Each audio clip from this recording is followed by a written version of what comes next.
안녕하세요. 어떻게 여러분 잘 지내고 계십니까?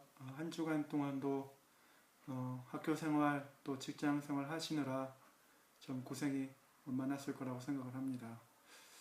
어, 오늘은 우리가 좀 그 니체에 대해서 얘기를 해보려고 합니다.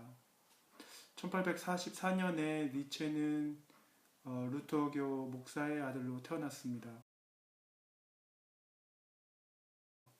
목사의 아들로 태어났으니까 굉장히 어떤 신앙이 좋을 것 같죠. 그러나 니체는 그 자기의 스승을 염세주의 철학자인 그 쇼펜하우어를 두면서 어떤 그 성경에 대해서 하나님의 말씀으로 보지 않고 어떤 하나의 문학, 히브리인들의 어떤 역사 또는 소설 정도로 이렇게 생각을 하게 되었습니다.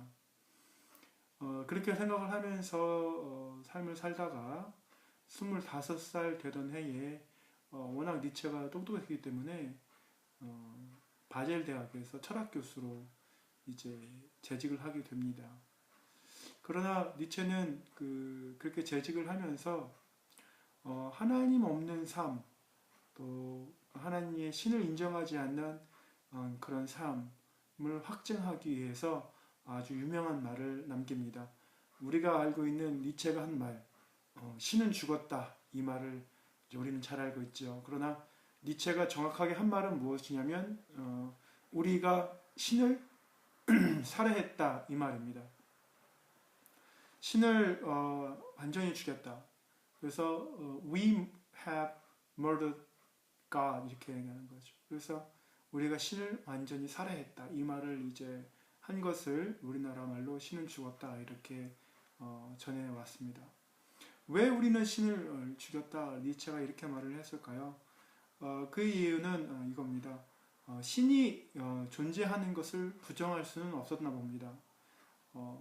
워낙 똑똑하다 보니까 사물의 이치, 원인과 결과 이런 모든 것을 따져봤을 때 어떤 창조자가 없이는 존재가 불가능한 이 세계를 보면서 신의 존재는 부정할 수 없었을 겁니다. 그러나 그 신의 존재를 인정하려고 했을 때에는 어떤 딜레마가 생기냐면 내 자신의 어떤 욕망, 꿈, 또 어떤 모든 어떤 그 자신의 어떤 자유의지 이런 것들을 다 포기해야만 하는 그러한 위협을 좀 느꼈나 봅니다.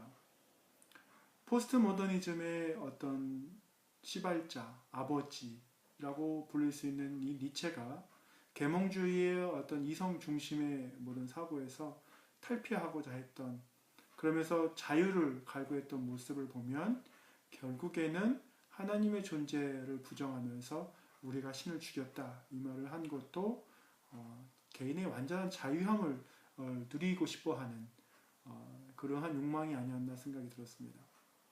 그러나 자유라는 것은 어떨 때 자유입니까? 책임, 한계가 있을 때 자유입니다. 만약에 책임과 한계가 없다면 그것은 이제 방종이 되겠죠. 니체는 평생 하나님 안에서 한 번도 예수 그리스도를 만나본 적이 없습니다. 그렇게 만나본 적이 없는 사람, 그래서 하나님이 자신의 삶에 끼어들기를 원치 않는 사람, 그런 사람으로 이제 니체는 살았습니다. 그러나 니체는 1900년대에 이제 그 생을 마감하게 되는데 그 생을 마감하는 과정에서 워낙 천재성이 있었는지 그래서 자신이 가지고 있었던 천재성을 견디지를 못해서 그랬는지 정말 나중에는 정신 이상이 되어서 미쳐가지고 그렇게 삶을 마감하게 됩니다. 니체의 삶을 생각해 볼 때 얼마나 참 안타까운지 모르겠습니다. 왜냐하면 아버지로부터 좋은 영향력을 받을 수도 있었고 말씀을 가까이 할 수도 있었고 예수 그리스도를 만날 수도 있었는데 그렇지 못했습니다. 만약에 니체가 예수 그리스도를 만날 수 있었고 자신의 삶에서 하나님의 존재를 인정하고 자신의 삶의 의지, 자유의지를 하나님께 드렸었더라면 분명 니체는 우리 기독교 역사상 또 칼바르트 못지않게 웨슬리 못지않게 기억에 남는 귀한 신학자로 남았을 겁니다. 그가 예수 그리스도를 묵상하고 자신에게 주어진 천재성을 가지고 하나님을 알아가려고 했을 때 우리 후세대들에게 정말 좋은 자료들을 많이 남겼을 텐데 그렇지 못했다는 게 참 안타깝습니다. 오늘날 우리가 살면서 어떨 때 정말 신은 존재하는 것 같다라는 생각이 들기도 합니다. 그러나 이때만큼은 신이 존재하지 않았으면 좋겠다라는 생각도 하게 됩니다. 하나님께서 여러분의 삶에서 간섭하기를 원치 않을 때 내 마음대로 하고 싶을 때가 있습니다. 그러나 그것은 어느까지나 한계가 있습니다. 내 삶이 언제나 내가 원하는 대로 가고 내가 바라는 대로 갈 수 없기 때문에 인간은 결국에 그 한계에 부딪혀서 때로는 좌절을 합니다. 하나님을 믿는 사람도 좌절을 합니다. 하나님을 따르고 말씀을 알고 예수 그리스도를 만났다 하더라도 좌절을 합니다.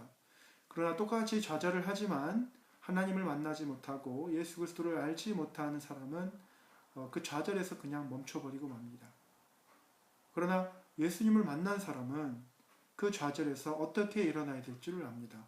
그 방법은 뭡니까? 바로 예수님의 이름으로 기도하는 겁니다. 자신이 닥친 상황, 환경, 조건, 어려움, 재정적인 어려움, 이런 모든 삶에서 일어날 수 있는 문제들에 대해서 좌절하면서 뭐 하냐면 기도할 수 있습니다.